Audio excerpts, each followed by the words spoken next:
You people asked for this. You have no one to blame but yourself. We've been doing all kinds of different alterations of mock drafts, but now my father is going to be running the mock draft. He's the GM. I'm just the technical nerd in the background pressing all the right buttons. He's going to attempt to fix the New York Jets ahead of the 2024 NFL draft with a 7-round mock draft of his own. Yikes.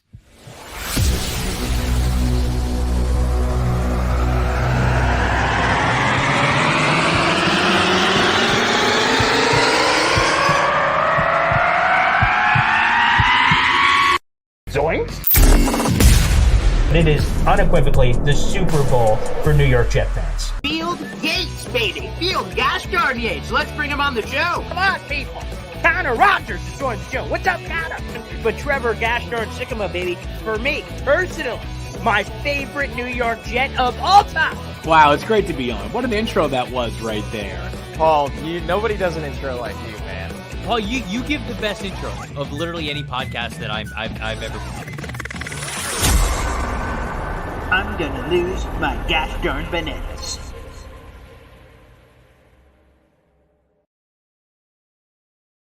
Hey, what's poppin', everybody? Paul Esden Jr., a.k.a. Boy Green. I'm the New York Jets digital reporter for Heavy.com. Welcome to Boy Green Daily, a daily New York Jets video show where you can catch us live every day at 7:30, as I see with RB Gamer here on YouTube, finally catching you live every day at 7:30, baby. Make sure you guys check it out, or the audio-only version, wherever you get your podcast, you guys can check it out there. Again, we've been doing a lot of mock drafts. We're less than 2 weeks away from the NFL draft, actually 12 days, if you want to be specific, from the first round.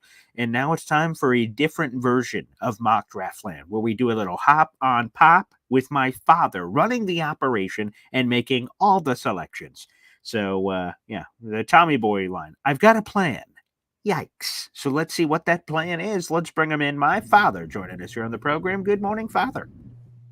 Good morning. Can you hear me? Yes, loud and clear. Mm-hmm. Yeah. Yes. Yeah. How you feeling, GM? I'm feeling good. Unlike some of the other drafts that are out there, going back to Tommy Boy, you can put a guarantee on a piece of shit. Oh, excuse the language. But no, that's all right. All you have is that's allowed. All you have is a guaranteed piece of shit. So push those aside. Hopefully you dialed in Mr. Douglas so he can take some notes on what to do going forward, because he's got he's found some diamonds in the rough, some good drafts, and then he's done some abysmal things. So hopefully we can raise up his bar here. Quick follow-up. Do you put the head up the butcher's ass, or is that the T-bone, or how does that work? I'm not... All right. What's that on your face? It's like, I feel like here, but right here. No. I will be honest. Tommy Boy, by the way, is the greatest movie of all time. And number two, it's one of the most quotable movies of all time. And Tatiana, my fiance, it's not funny, but she recently got hurt, and not seriously, but she asked me, she said, how do I look? Is it okay? I'm like, yeah, it's great. And then I was kind of like, it looks okay here, but here, And then she went, you got me.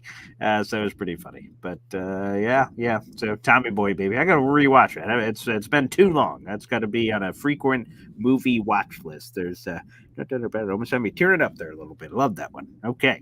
Yeah, Chris Farley's the GOAT. That's right. Gone way too soon. Beverly Hills Ninja, another good one. I watch that one all the time. Black Sheep, I believe, is another one. Oh, that's another good one. I saw that one recently, too. David Spade. That's really Tommy Boy 2.0, really. Yeah, it's underrated, too. I think people just kind of forget that one exists in the universe, but that needs more love. That's right. And it has some Animal House crossover actors, so it's definitely worth a watch. Certainly is. Okay, everybody, here's how it's going to work. This will be a 7-round mock draft. Again, I will have the mock draft in front of me. My father and all of you guys that are there will be able to see it and interact. I will also be trying to describe it in as much detail as possible for our audio-only listeners. And again, my father's making the picks. Maybe he'll ask me for some commentary or something, but he's just going to tell me what to do. He's making the picks. He's the GM. 7 rounds, so we're using the PFF mock draft simulator. So without further ado, let's put this up on the screen for the people at home for this thing. This is the 2024 NFL mock draft simulator brought to you by Pro Football Focus. It will be for 7 rounds. We control the New York Jets, and all the settings are at the 50% for care for positional value, draft for needs and things of that nature. All right, Father, you ready to roll? I need the sound. Do you have the sound? Yes, of course. Yeah, we got production value on this show, baby. So, yeah, let's kick off the draft properly.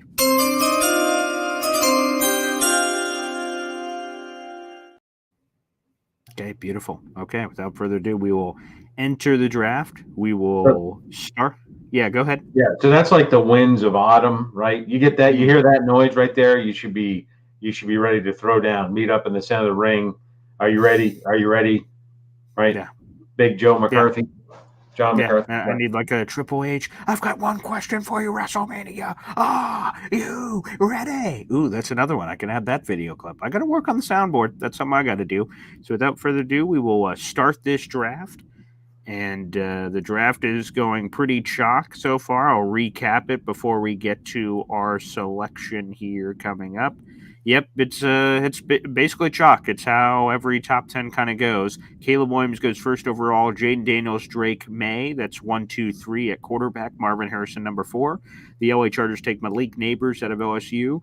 J.J. McCarthy, number 6, to the Giants. Joe Alt to the Titans. Dallas Turner, first defender off the board, to the Atlanta Falcons. And then Rome Odunze, 1 pick too late for the New York Jets. He goes number 9 overall. So, wow, the board is yours, Dad. What would you like to do? You're running this ship.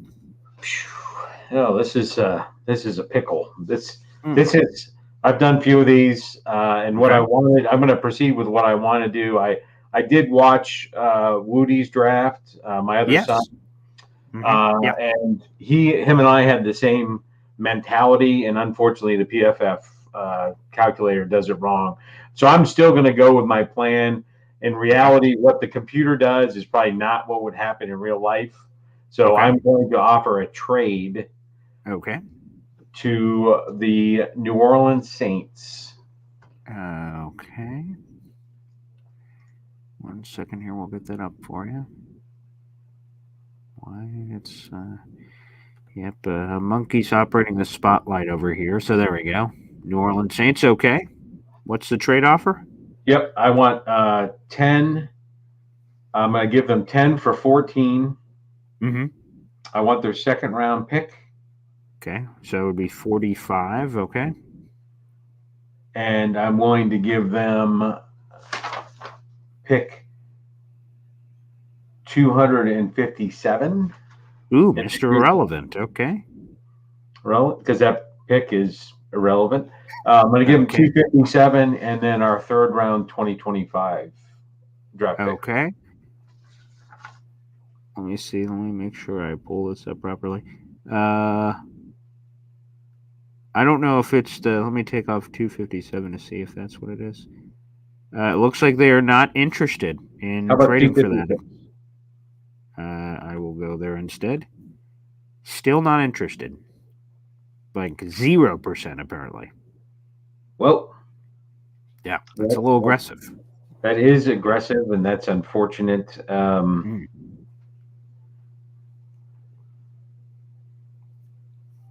Do you have any other trade offers in your mind? Yes, I do. I have one other. I apologize. Yep. Let's go. I'll give them. I'll offer them 185. Okay, 185. Still not interested. Wow. Do you want a different trade partner, perhaps? Maybe. Yeah, let's try the Raiders with the same trade. We'll start with 256 and 185. Okay. And then otherwise, we'll progress on. I did similars this morning, and that exact draft was accepted. Okay. She'll go 13. We'll go 44. Let's go. I'll try your 257 and third rounder next year. It's got so we can try it. So the trade offer for our audio only listeners that we're attempting to do is trading back from 10 to 13. We'd pick up the Raiders' second round draft choices, which is 44, in exchange for Mr. Irrelevant and a third rounder next year. It's got a 58% chance to be accepted. Go ahead and send that through. Send it. And trade denied. Trade denied. Okay. Let's go to 256 and try again. Okay, how about that? All right, 256. Here we go. Offer trade. It was accepted. Apparently, it was the Mr. Irrelevant thing. So here was the trade offer that was accepted. We've successfully moved from 10 to 13. We had to give up 256. That's the penultimate pick in this draft, plus a third rounder in 2025. But we're able to pick up a second rounder this year, and of course the pick swap. Okay, let's go. Beautiful. The Jets have a second round pick. Remember, they lost their second round pick because of the Aaron Rodgers trade. All right, here are the three picks that happened in between. The three picks. The Raiders moved up for a right tackle, Talise Fuaga, out of Oregon State. Minnesota took Brock Bowers. Again, that's never going to happen, but the PFF is broken, and that's the pick that they force there all the time. You have Jared Verse to Denver, the pass rusher out of Florida State. Now we're on the clock at 13. What's the position you want to attack? Yeah, who did you see? Which tackles are gone? I can't see very well on the. No, that's okay. So the only two tackles that are gone are Joe Alt, who went 7th overall, and then Talise Fuaga. He is the Oregon State offensive lineman. So every other offensive lineman is on the board. I'll take Troy Fatanu from Washington. Okay. Oh, okay. That's going to be a popular pick for the fans, I'm sure. The Washington kid, he can play, from what draft experts say, all 5 positions. Okay, so Troy Fatanu, you are a New York Jet, and while that's going on, I will play this outer. Here we go.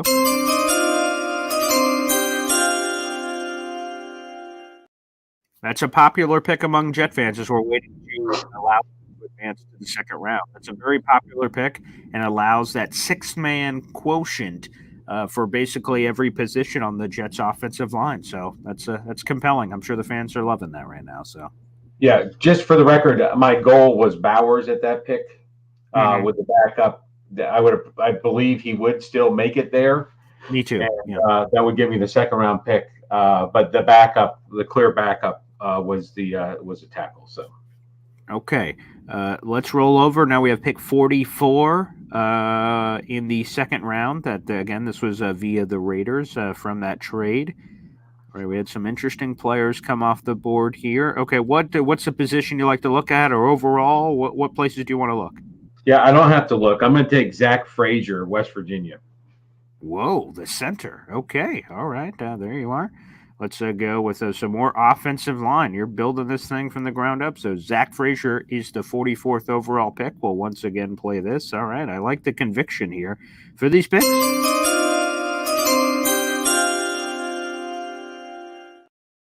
Yeah, I'll tell you that Zach Frazier pick.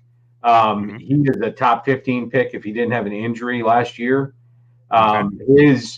What he's going to bring to the table, the backup center. He's also the one that can plug and play in many other different at guard. He can move around, and with his background as a high school champion wrestler, that's what you need in the middle of the trenches there. So that is a steal at 44. And so we could only get lucky enough if we get that opportunity. And then I'll tell you right now, with the moves we made in free agency, the Tyron Smith, and with this sets up our offensive line that we could have multiple combinations, and we will not have the problems, right? Aaron Rodgers, getting rid of the ball faster, he will at least double his number of plays from last year. But this is setting us up for the future. Seriously, I was happy. I would have preferred to have the Brock Bowers and Zach Frazier combo, but I'm very satisfied with these two picks. This is how I projected it might go. Okay, excellent. So now we are building a wall around Aaron Rodgers. There's no question about it. Now we're at pick 72. This is the third round for the New York Jets. Is there a certain position you want to look at BPA, or is there a position you want to look at what's available? I want to see what's available in the wide receiver room. Wide receiver room, sure, certainly. Okay, here are the wide receivers. We still have Tez Walker on the board out of North Carolina, Javon Baker, wide receiver out of UCF, Johnny Wilson, wide receiver of Florida State. We got some big names here. Jamari Thrash, wide receiver of Louisville, Malachi Corley, who the Jets just brought in for a visit, the wide receiver out of Western Kentucky, Jerry Rice's son, Brendan Rice, out of USC. Malik Washington's another really popular one, wide receiver out of Virginia. So we got a lot of big names still on the board. All right, go back Christian up to the McCaffrey's top. brother, Luke McCaffrey's also there, yeah. Yeah, I think, and this is really it. I think this player comes in, right? The Jets need to do a better job, right? Lazard failed because Hackett is not a very good offensive coordinator. Halfway through the season, he figured out that Breece Hall could actually catch a pass. So what he needs to do is the chemistry is there with Lazard and Rodgers. And so hopefully Rodgers is healthy, stays on his feet. We're going to be good. We need to have 3 or 4 scripted plays a game for Lazard, and I would tell you, I would get him the ball the first play of the game with a Lazard play, like it's going to him, and get him in the game. And that's where we fell down before. I say all that to say this wide receiver hopefully comes in at 4 and is that potential developmental role guy, but also has the ability to step in if Lazard continues to, I don't know, what's the technical phrase, suck, then this person will be able to step in. So I'm going to go with Devontae Walker from North Carolina. Okay, yeah, we got Tez Walker, baby. There you go, from North Carolina. And let's play the music first this time. Here we go.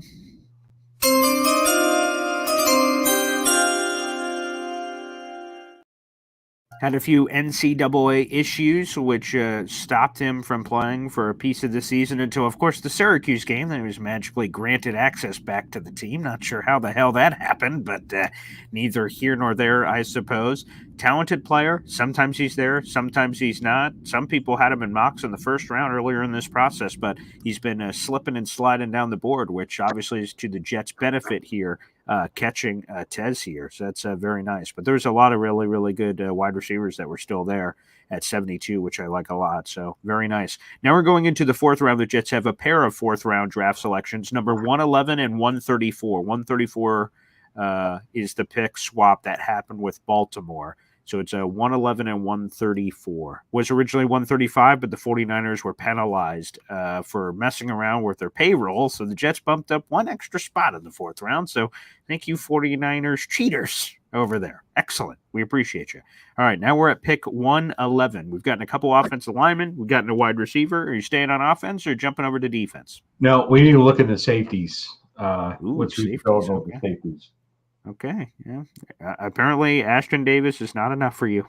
Old Ashton, re-signed this week. Love you, Ashton. Welcome to the team. Yeah. Right here are some safeties. You were in his mythical 6 takeaways when you fall on a fumble. Anyways, go ahead. It still counts again, but anywho, we have Tyke Smith here. We have Cole Bishop, who Charles Davis was speaking up a couple weeks ago. Bo Braid, Malik Mustafa, Wake Forest, Maryland, and Utah, Georgia, respectively. James Williams out of Miami, Jalen Simpson, Dijon Anthony, Omar Brown. That's a bunch of the picks, although some of these other safeties seem like they're going a lot later. So it seems like this was ravaged on the back end there a little bit. But yeah, there's a couple of safeties here. Yeah, I'm taking Tyke Smith from Georgia. I really think he's going to help the Jets with the smash mouth, right? He's really a good run stopper there. Can help jam them up. And really that's, having that safety that the quarterback of the defense that can roam the field and help clean up things, I think will be important. And we will need him less with our defensive backs, right? His downside is he's not world speed, but we've got some lockdown corners, which will really help out there. So I'm going to take Tyke Smith, Georgia. Yeah, it makes a lot of sense because remember, the Jets safeties, while you would think, oh, wow, they're 4 deep there, they're really not because Ashton Davis likely signed a 1-year deal.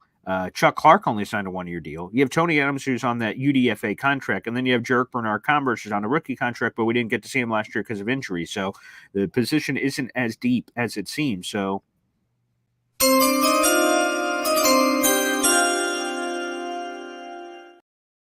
With the number 111th overall pick in the 4th round, the Jets select Tyke Smith, the safety out of Georgia, with that pick. So we dip our toes in the defensive waters for the first time in this draft. All right, let's see what all the people. We did just sign Ashton Davis. I hear you say that, Infrared. But again, the Jets could get another safety because a lot of those guys their contracts are going to be up. So it could be the thought process coming up there as well.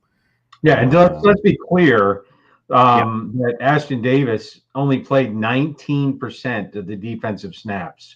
So to expect him to double or triple that number and to have his stats go up with that, no, we need some backup there and some bench strength there. Yeah, and I will just follow up to say this. Last year, Chuck Clark went down with a torn ACL in the middle of camp, and then all of a sudden you were one safety down. How is he going to recover from that? I don't know. The Jets gave him a 1-year deal for $2 million. It's not like they broke the bank for Chuck Clark. So, again, some people wouldn't have gone there because of Ashton Davis. But again, if you give it a fine-tooth comb, I think there is a compelling case for that to be made. Okay, we're at 134. We're at the penultimate pick here in the 4th round. Again, is there a position that jumps out to you you'd like to see, or BPA, or what? I would like to go to running back. Oh boy. That which, by the way, Rich Cimini yesterday, shout out to Will Parkinson of TOJ Talks, who had him on yesterday.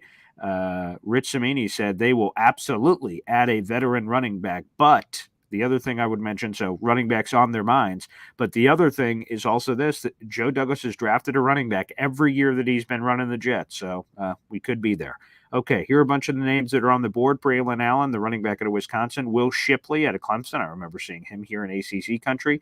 Isaac Garundo, the running back out of Louisville. And then Dylan Labe, the New Hampshire kid. Dylan Johnson, running back out of Washington. And then we go much deeper on the board here. We'll get out of the ADP range. There's a couple running backs that could go in this spot. The rest of them look like they're all later round picks. But anyone jump out to you? Yeah, has Steam already been taken off the board? Yes, it looks like it. I will peek ahead here. I will also double check to see if he was or not. Okay, let's see here. Yep. No, that's a different Notre Dame guy. Cam Hart. I'm seeing. Oh wow, a lot of Notre Dame. Yep, his team was picked 125. So 9 picks ago. Do you have a different position? No, I'll look at. I have my selection, but I'd like to look at the defensive lineman. Ooh, okay. Okay, let's see. Let's go over to defensive lineman. These are interior defensive linemen. We got McKinley Jackson out of Texas A&M, Christian Boyd. These are the big boys in the middle. Mekhi Wingo out of LSU, Mason Smith out of LSU as well, Logan Lee, Iowa, Tyler Davis, Clemson, Miles Murphy, North Carolina, Jawan Briggs, Cincinnati. Anyone stand out there? Yeah, go back to the top. Okay. Yeah, I'll take McKinley Jackson. Okay, there you go. Let me play the music for you.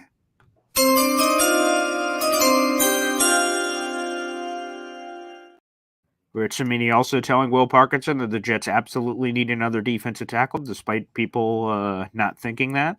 So that's another one. Let's add that one in. McKinley Jackson, defensive tackle out of Texas A&M. You are the 134th overall pick in the 4th round. The Jets do not have a 5th round pick. That was part of the Jacob Martin trade. That's how they got the extra 4th. And then they do have a 6th from the compensatory selections. They have 3 comp picks. They gave up one of them for the Morgan Moses Baltimore Ravens trade, but they got 1 6 and 2 7s left. Although I believe we traded one of the 7s in an earlier deal. So I believe we have 2 picks left in this class as it currently stands. So TBD on that coming forward here. So in the middle of this mock pop, I'll just ask you, we'll do a full recap after, but is it going according to plan? Absolutely. I've gotten exactly what I wanted. Obviously, I believe I could have gotten Brock Bowers, which I would have had to change up some of the things that I did, but 100% very satisfied overcoming that. I obviously the entire draft would have been different if it had been Brock Bowers. Sure. We likely would not have got Zach Frazier, but I am very pleased to have gotten Zach Frazier, who again Absolutely. is we got him in the second round at 44. He was likely a top 15 prior to injury. I like it. That's a compelling case. We're now at pick 185 here in the 6th round for the New York Jets. Again, I believe we have one last pick. I believe that's Mr. Irrelevant to get to. We'll find that out in just a little bit. What position of choice now here, Pop? I'm going to running back. Okay. All right, which seems to be some of the BPA on the board here. We got Kamani Vidal out of Troy, Cody Schrader, running back out of Missouri, Frank Gore Jr., Southern Miss, Chase McClellan, Alabama, Mayon Williams, Ohio State, and then Isaiah Davis. Those are like the top guys on the board here. So Dylan's gone, is he? Yes, Dylan's gone, I'm afraid. That's upsetting. Is there another position, perhaps? I'm just trying to think off the top of my head. So, a corner still sneaky, quarterback. Yep. So I do want to take, and some of these people I'm not as familiar with. So I'm gonna take Vidal, but I would have to do some more research on him. He wasn't on my cheat sheet. Okay. But I will take him as the best player, best running back available. Okay.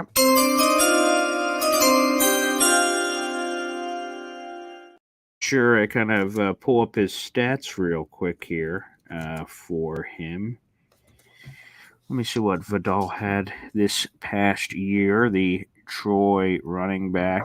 A lot of production. So here it is. He got exponentially better each year in the Sun Belt over in Troy. His rushing yards over his 4 years at Troy. It went from 516 to 701 to 1,100 to 1,600 rushing yards. And he also exponentially increased some of those other measurables as well. 4 touchdowns, 5 touchdowns, 10, 14 touchdowns. Also, there is some receiving prowess in his game as well, which is really intriguing. It wasn't like he's Christian McCaffrey or anything, but he averaged 20 catches and change a year, over 100 yards. Here were his averages in terms of making plays and making people miss. 8.7 per clip, 6.1, 5.4 last season, a career high 11.2, making things happen in the receiving game. So Vidal, okay. All right, they get a young kid in there and let's make some noise. So sounds good to me. Kamani Vidal, welcome to the New York Jets, adding a young running back there. Okay, the Jets went like Elijah McGuire back in the day, so you could make a little action happen. And yes, the next pickup for the New York Jets will be Mr. Irrelevant with pick 257. Okay, compelling. All right, so a lot of people giving you some congratulations. Infrared, as we're waiting for Mr. Irrelevant pick to come up, said, next year's quarterback draft room is going to be very light. I would have taken a quarterback in the early 4th, but good job, guys. There you go from Infrared. So, well, Infrared is obviously infrareding inside of my skull. So, because we're going to go quarterback here. Okay. I will say, and I think he's saying maybe he might be referencing the Jets room, but I believe he's talking about the quarterback draft class next year. And I will say that sometimes it's dangerous to project out that far because think about Jane Daniels. He won the Heisman Trophy at LSU after coming over from Arizona State. And a lot of people wouldn't have had him where he is. Joe Burrow coming out of nowhere. So sometimes a quarterback class may look like insert ahead of time, but then it ends up getting a lot better by the time we get there. So just to let that out there in the universe, sometimes that can be a dangerous game. Okay, let's go over to the quarterbacks here. And there is Carter Bradley, the quarterback out of South Alabama, Sam Hartman out of Notre Dame, Keaton Slovis, BYU, Devin Leary, quarterback Kentucky, and the final 2 are Jason Bean, quarterback Kansas, and then John Reese Plumlee out of UCF. I think you know where we're going here. I see. Well, let's just play the music again, shall we?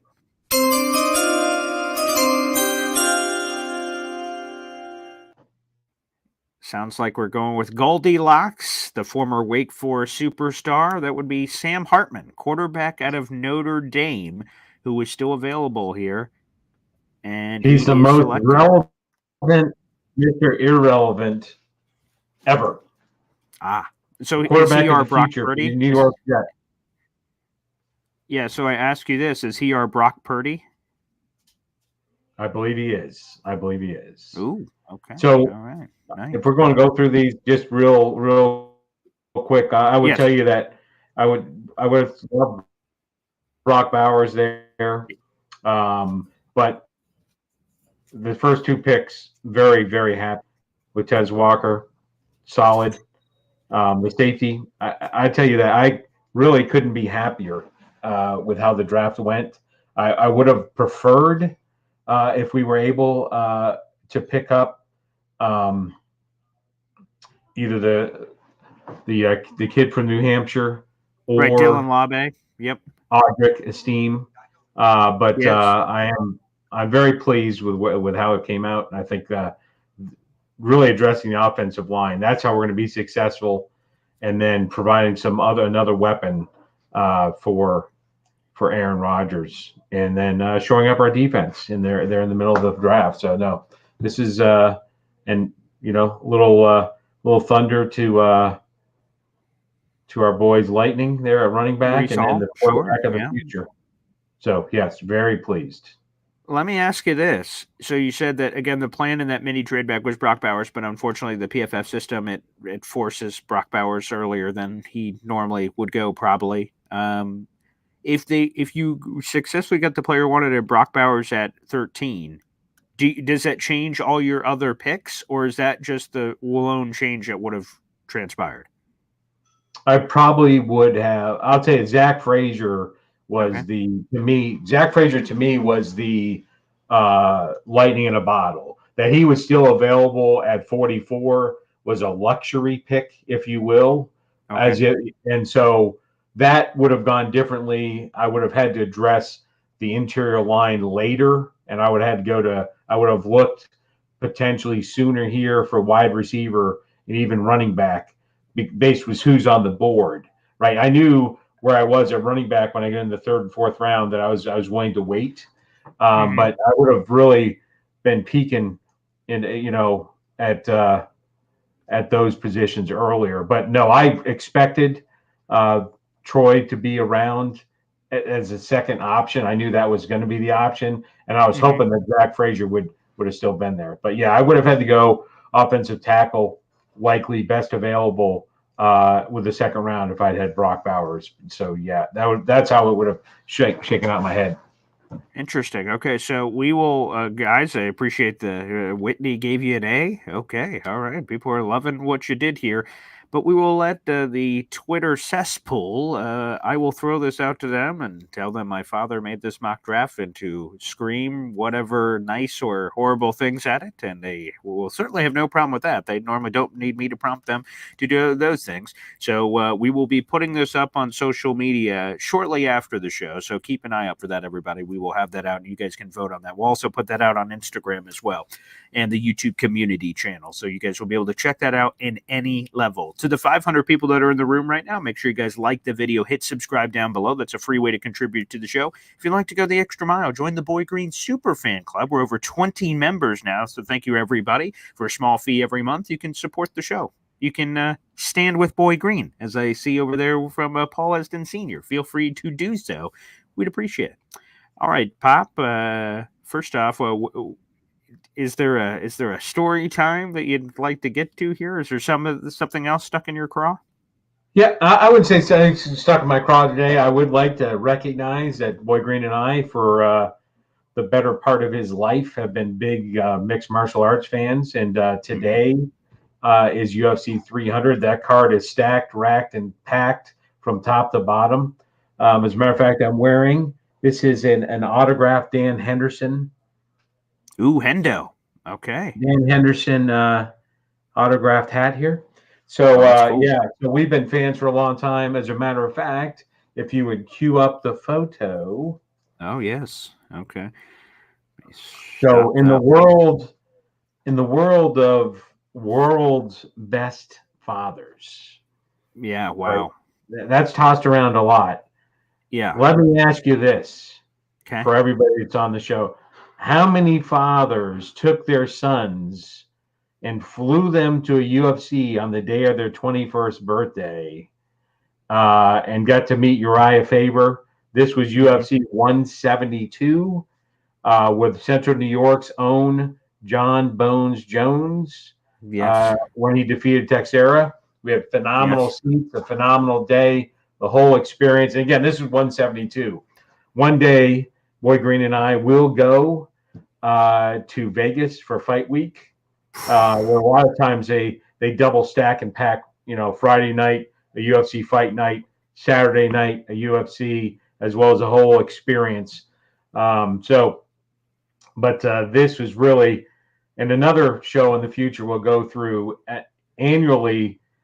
Boy Green and I do a pilgrimage to various sporting events, and we'll share some of those photos. But that's Boy Green at 21.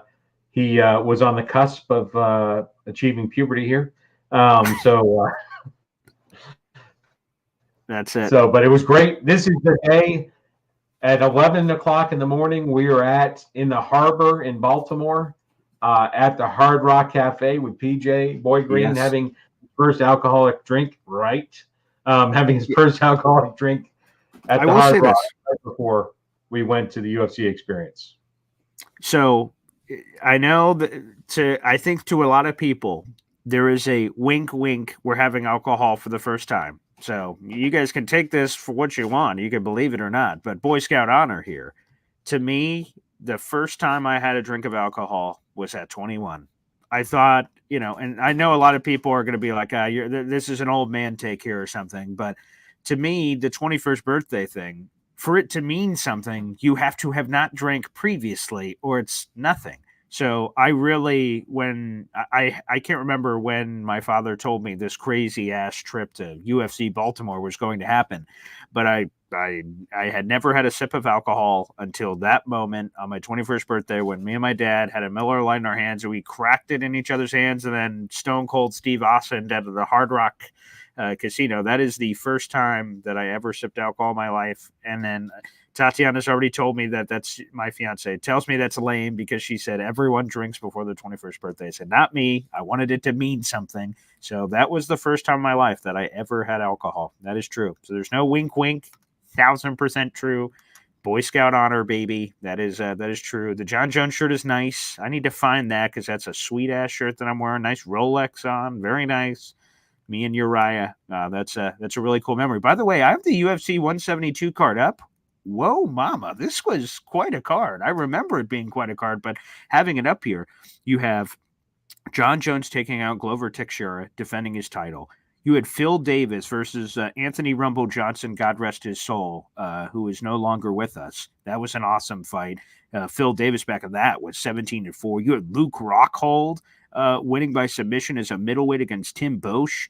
I mean, man, this card was... Max Holloway was on that card in the featherweight against Andre Phil. He won. Jim Miller, I mean, good Lord. I mean, they were not playing games for UFC 172. That is the point. What a stacked card.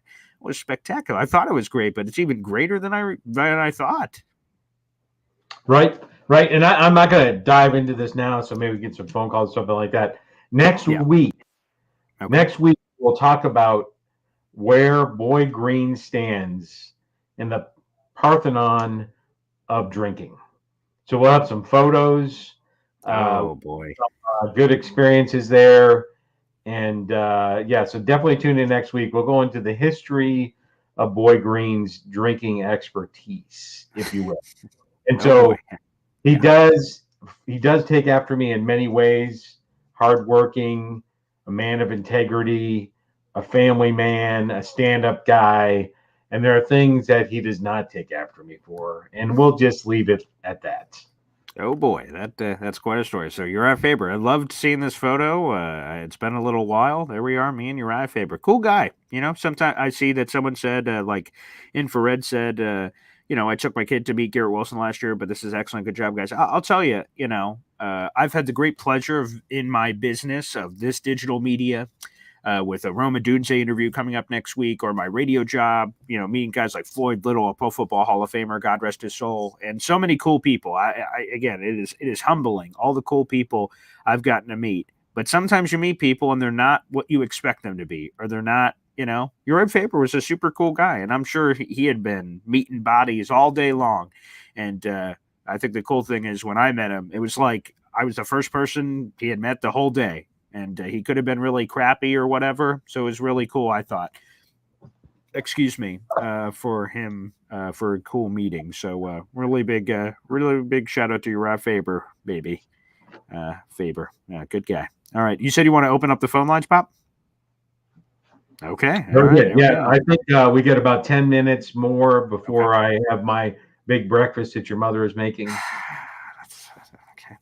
All right, now let's make these calls quick. Then don't want the breakfast getting cold. I'd hate for that to happen. Jesus. All right, here we go. I'm putting that in the chat. Apparently, we have until 8:30 for breakfast. I just got an update from the chef. Oh, okay. You got 20 minutes. Okay. Well, there you go, people. All right. Let me put this in the chat. Okay. Potatoes, bacon, omelets. I think we can paint the picture with our minds. Thanks. I don't think we need any help. Thanks. Video call in that link for the show. Also, let me see if while that is now in the chat. That was a phenomenal draft, by the way. Who is that? Oh, your own draft? Oh, you gave yourself a bell for your own draft. Very nice. Jesus, that's quite a bell. Before that, though, let me see if I can pull this up properly.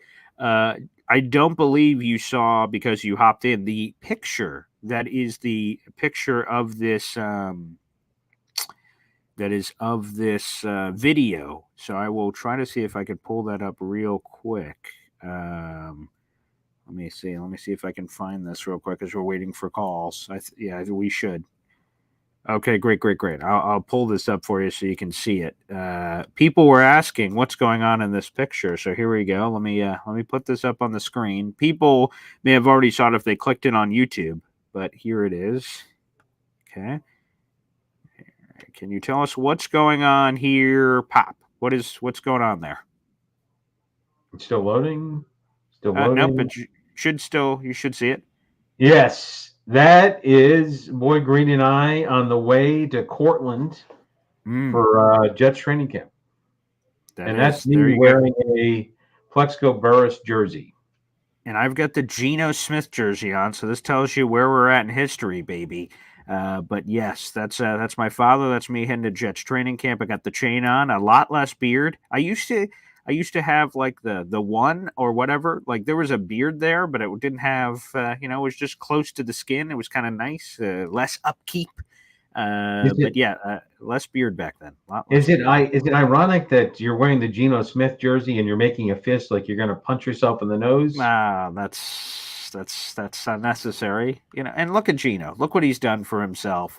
Who would have thought after that? He gets sucker punched by IKN Kempale, who, by the way, is like a realtor now or something. So he kind of bounced around the league a little bit, left the Jets, went to Buffalo. Rex Ryan made him a team captain to kind of be a dick, on the Geno Smith game. And then now he's out of the league. He's like a realtor or something down there in Texas. So, interesting things happen to interesting people, I guess. But there you go. I saw people asking about that as well. Some good stuff there. Again, the phone lines are open. It is the pinned comment on YouTube. Feel free to take advantage. And I think I've done that. Let me double check that I did or not. Nope. Yep. That is the pinned message. So feel free, guys, to call into the show if you'd like. If you have any questions, comments, or anything on this mock draft, perhaps as well, that's also fair game. While I'm waiting for that, I'll try to see if I can answer any questions that were in here. Dan, the Jet fan, part of the Boy Green Superfan Club. Boy Green, happy Saturday to you and your pops. Thanks for supporting the show, Dan. That means a lot. Thank you very much. I appreciate you, pal. All right, let me see. B, not a bad draft, is what RB Gamer says.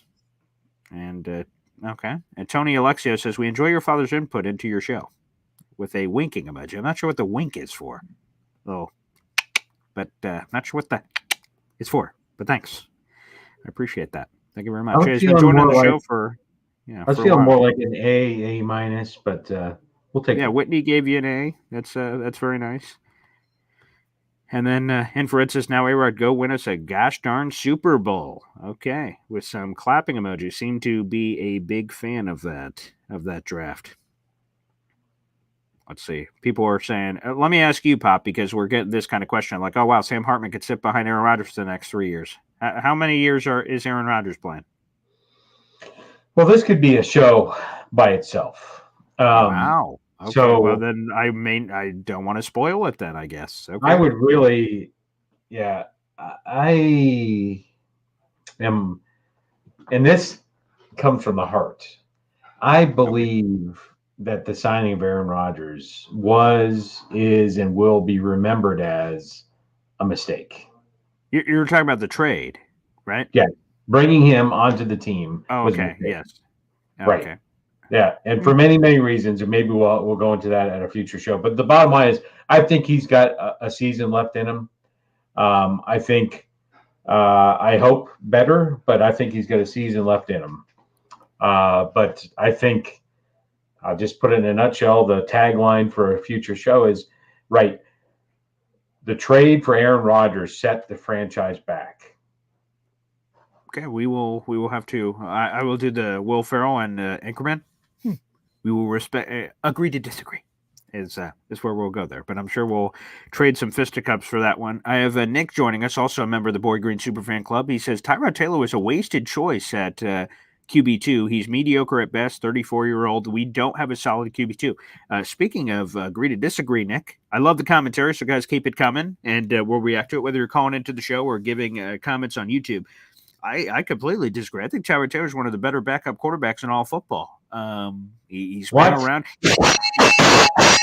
I completely agree with Nick. It was a wasted of money.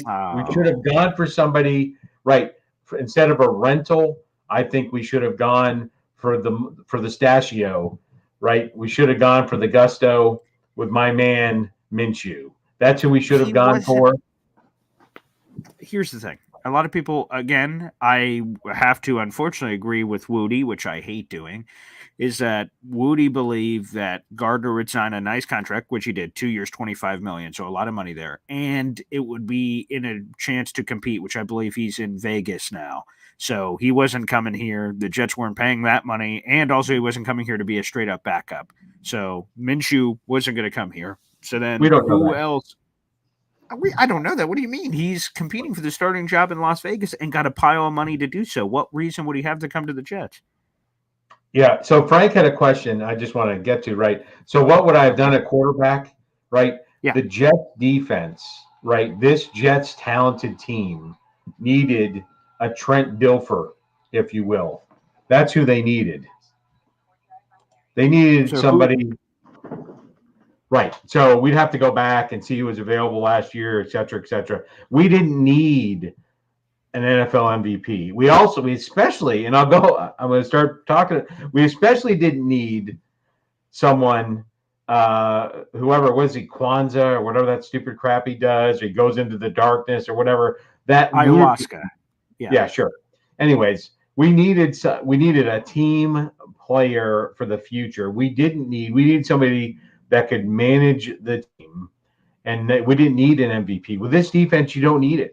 History shows it, right? You go back, Flacco, for example, right? Not to give anybody, Jets fans, any twitching for looking at a video game screen that has too many graphics, but Flacco was a pedestrian quarterback, a capable quarterback, right? Trent Dilfer, capable quarterback. That's what the Jets needed. They didn't need to go over the top and overpay for Aaron Rodgers. They didn't need it. This defense didn't need it, right? And if we had got somebody in that general mantra, who knows what last year? They could have flipped 3 or 4 games, right? And now we got an old man coming off a season-ending injury.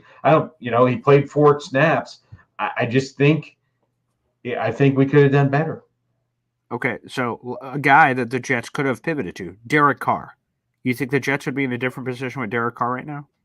Yes. Last year they would have. Yes. Well, who knows if he gets injured or not? Here's what I would say. I get what you're saying. The defense really good. You get a Trent Dilfer like game manager, and you can do hopefully he just doesn't screw up. He's your Mark Sanchez. You have a great defense, great situational playmakers around you, and you just don't F it up. I get that. The thing I would say is, why would you shame an organization for, okay, they didn't go minimalistic at quarterback. They decided to swing for the fences for a Hall of Famer. And sure, he gets injured, but there was getting hit by a car. Yeah, Any of us could have been hit by a car. It's not the injury for me. That's not the problem. He is a problem. He is a problem. His attitude, his running his freaking mouth is a problem. He brings negativity to the Jets. He could have helped Zach Wilson out instead of flying off to California. He could have rehabbed in New York, stopped being a prima donna. He could have been in the booth. He could have been in an aircraft on the sidelines. He could have helped the team out. And you know what? He's just an employee of the Jets. He's not the GM. He's not the freaking owner. He should have been there day in, day out in the quarterback room, not halfway across the country for the better half of the season. And that in a box is him. So you didn't need that, right? It's all smiles and giggles on, Hard Knocks. That's all bullshit, right? He is a cancer, and hopefully he can hold it together long enough to bring some production, get the Jets to the playoffs, and then who knows. But he is a cancer. He has shown it. Who lets a Hall of Famer go? Green Bay is trying to get rid of him for years because he's a cancer. He won 2 MVPs back-to-back the year before he was traded to the Jets. The thing I would just simply say is on this topic choice that it wasn't the year before. The year before, he didn't even make the playoffs. Yeah, so I'm just saying. So we have a 4-year period here. He won back-to-back MVPs. He had the one bad year. He got traded to the Jets. So he was 1 year removed from that when he was traded to the Jets. The Jets are the Kansas City Chiefs in the Thomas Jones of this relationship, right? Okay. A year too late. Again, but he's a cancer. That's why they got rid of him. Before he got the second 2 MVPs, that's when they drafted Jordan Love. That's how self-centered he was. He goes, well, I'll show you. I'll play better. Well, if you're going to play better, play better. Again, I think the ultimate thing here is if the Jets are winning, all of this noise doesn't exist. So if Aaron Rodgers is throwing touchdown passes, his political takes or anything else that he has an opinion on doesn't matter. It's about winning. If they're not, then they become issues. The vice president thing and this or that. I want to be wrong. I want him to put away his tinfoil hat that he has in his closet. He's probably got one for every day of the week because he's a freaking whack job, right? And I'm fine with the whack job. He's a Pro Football Hall of Famer. I will take a whack job at quarterback. Yeah. Well, I hope I'm wrong. My fear is if the Jets implode, right? Hopefully, that's why we needed a better backup quarterback than we get. Anyways, I'll go back to the backup quarterback thing. Does Tyrod have the potential issues of durability? Sure. Yeah, that's a fair point. Excuse me. Everyone has bugaboos. There's reasons that everyone becomes free agents or there's an opportunity to sign somebody. But the thing that is perfect to me about Tyrod is he has gone from backup to starter to long-term starter, where he was with Buffalo for a period of time, and then he's just kind of been around. So he's just kind of seen everything. This is why I really love Tyrod. He has experience. He has experience starting. He still has dual threat ability. His rushing yards from last year was the most that he's had in like 4 or 5 years. So, and that was opportunity too, because obviously he hasn't been just starting every year. So there's been a ton of rushing production. So Tyrod could still get it done. And I think that was one of the better quarterback choices they could have had, and now they got him. Now, if he ends up getting injured later, people can laugh or make jokes or do whatever they're going to do in the future. But as is, with the choices that were available, again, Jacoby Brissett would have been nice, but it looks like in the same fashion, if they're going to draft a rookie or whatever, he's got a chance to start. The Jets can't offer that. So in the dating world, if the girl says, I was looking for a tall guy and you're 5'2", you're like, well, okay, that's something I just can't provide. Same thing for these. So I think that did hurt them. And people criticized and said that could have hurt them for Jacoby Brissett's and Minshew's and stuff. There's zero chance that person can start because Aaron Rodgers here. Obviously, there's no competition or anything of that nature. So that part of it we couldn't compete against. But still, to end up with Tyrod in my mind, I'm super excited about it. And hopefully, to Infrared's point, we just it's volcano insurance. Hopefully, we don't ever have to see it. We have him, but okay, we're seeing him in the preseason. We're seeing him in OTAs. Maybe they're bringing in another young quarterback, because Zach Wilson won't be here for much longer. Like, that's all it. But I will not, after watching the horrible quarterback play that I've seen for the last decade, I will never shame the Jets for swinging the bat at a Hall of Famer, Aaron Rodgers, with all the connections the Jets have with Hackett and Saleh and everybody. They know Rodgers. He wasn't joining the Saskatchewan Roughriders, and you had no insight into Aaron Rodgers. Robert Saleh's best man at his wedding was the head coach for Aaron Rodgers for a bunch of years. I'm sure he got all the intel he could have possibly got on these players. Same thing as Joe Douglas for Morgan Moses and John Simpson. He knows the Ravens organization for 20 years, so he's got insights to that. Robert Saleh had insights into Rodgers with Hackett and everybody else. So, again, it looks bad now because he only had 4 snaps, but I'm telling you, when he's throwing around touchdowns, no one's going to be saying any of this about all that other stuff. So, I will never shame the Jets for going all in on Aaron Rodgers. Love the move. Love it even more now. It's going to happen. So, I feel pretty good about that. Okay, we do have a caller. Are you ready to take some calls there, Pop? Absolutely. So let's go to Bill joining us here on the phone lines. What's up, Bill? Good morning. Ready to take some calls. Good morning. How are you guys? Excellent. Bill joining us here on the phone lines. What's up, Bill? Good morning. Yeah, good morning. Yeah, you might have your phone. That's okay. The only cancer is the media and our political leaders. They're just all miserable. They've divided this country so bad. The real cancer is the media and our politicians. I like to flush both of those parties down the toilet and replace them with just better quality people. Whether you're voting for Biden or voting for Trump, those are both egotistical maniacs. The only difference is that Biden, unfortunately, is suffering from dementia or something close to it. And the only thing keeping him going are all the meds that they've been pumping him up with. But anyway, I do believe that Rodgers will take this team to the playoffs, and he will at least play 2 years with the team. IVAC still got COVID, and I believe in people have the freedom to decide which way to go with that. For the media to decide that they're right and he's wrong is the reason why this country is so divided. It's such a mess. Definitely, I look forward to the draft. I'm pretty sure JD will find a way to trade back and get an extra pick or two for the team and pick up the offensive tackle, which is definitely first on my list. You need to have the depth at the offensive line after what's happened the last 2 years.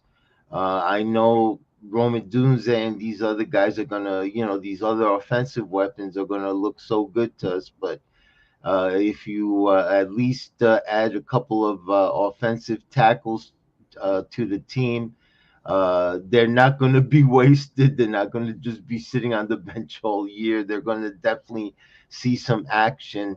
And, whether it's Fuaga, even Powers Johnson, these are going to be great additions to the team. And you still have Roman Wilson and Pearsall and Luke McCaffrey. So you still have plenty of depth at wide receiver where you really can't go wrong, regardless of which way you go with that. And like I said, you guys are great together, by the way, father and son. Thanks, Bill. It's a lot of fun. It's a lot of fun. Yeah, no, it is. It is great listening to your takes on things. But the media is the cancer. It's not Rodgers. I'm sorry. It's horrible what the media and our politicians have done to our country, divide us up so badly, which is, that's their goal, divide and conquer. Divide and conquer. But it's so good to know that the Jets being in the playoffs will be a possibility. Yeah. And hell, what is it? We're gonna have the Knicks in the playoffs. We're gonna have the Rangers in the playoffs. Mm-hmm. And hopefully the Mets and Yankees will find their way into the playoffs. The Mets are probably harder go because their roster is not quite as strong. But let's face it, with analytics and all this stuff, the quality of the players overall is not as good as it may have been back in the 70s and 80s and 60s when you had the Roses and the Seavers and the Jenkins and all these other guys. Oh, sure. Yeah. But I will give credit to the Mets. They got an early series win against the Mets, winning 2 of what was 3. It was supposed to be 4. I believe someone gave me the stat that the Mets were 3-10 against the Atlanta Braves last year. They're already 2-1 against the Braves this year. Right. Not too shabby. Okay, Yeah, so after things starting are off turning around. after starting off 0-5, I believe Yeah, that was 3 of the bad. last 4, Yeah, which is yeah. good. I expect them to win 84 games. Okay, So all right. we'll see how that goes. Thanks So, for the call, Bill. Thank you. Yeah, Thank thank you. Appreciate it. All right, we have one more caller to get to, and that'll wrap up the program. So, okay, you finish us off. Bobby here on the program. What's up, Bobby? Hey, how you doing? First time I met your dad. Yes, And yeah. So your say hello. Yes. son's pretty nice. Very He's good. He's pretty good. Paul's Pretty good. great. You're a nice guy. And you're from New York too? I'm from New England. I was born in Vermont. So No way. I live in Vermont now. I live in Brattleboro. Where part of Vermont are you from? I was born in Brattleboro. No way. Are you kidding me? Nope. Holy cow, what a small world. I live on Canal Street. No, Yeah. I remember there's a club on Canal Street. Yes. Or there used to be. Yeah, it's a sports bar. It's not there anymore. Oh. They closed that down a long time ago. Yeah, that I didn't might have been conceived in that sports bar. But anyway. Oh, really? No. Are you kidding? Yeah. Yeah, he's But kidding. I think He's the kidding. Jets are going to have a good year. I think they're going to be 11-6 this year. That's my prediction. Ooh, okay. Sign me up. And I think the Jets are going to get.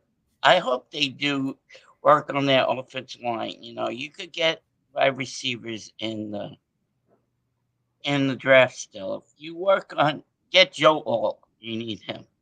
I think you should get him. You think you should get him? Yeah, would you like Joe Alt there, Pop?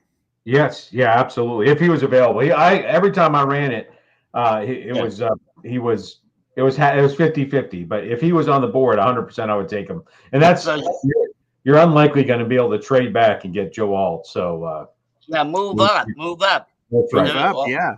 If the offer's right, yeah, why not? Yeah, because when I wanted Zach Martin on my Giants, we didn't pick him up. Dallas Cowgirls picked him up, which I wanted. Dad. He's a Giants fan, and he wanted Zach Martin in that draft. Cheer for the Jets, though. Yeah, my brother's a big Jet fan, so I call there you go. all the shows. But all the Jet shows you could call in. The Giants shows you can't really call in. So. See, we're nicer than those Giants people. You're welcome, Bobby. Yeah. Well, some of them you can't get. Yeah, you can't do it. I love going on your show, Ryan's show. I like Jake, of course. Yeah. I like all you guys' shows. You guys are awesome. When is your next live show? Well, thank you so much, Bobby. I appreciate it, and I appreciate you. When is your next live show? 7:30 in the morning. So we're live every single day at 7:30. So you can catch them all, brother. Too?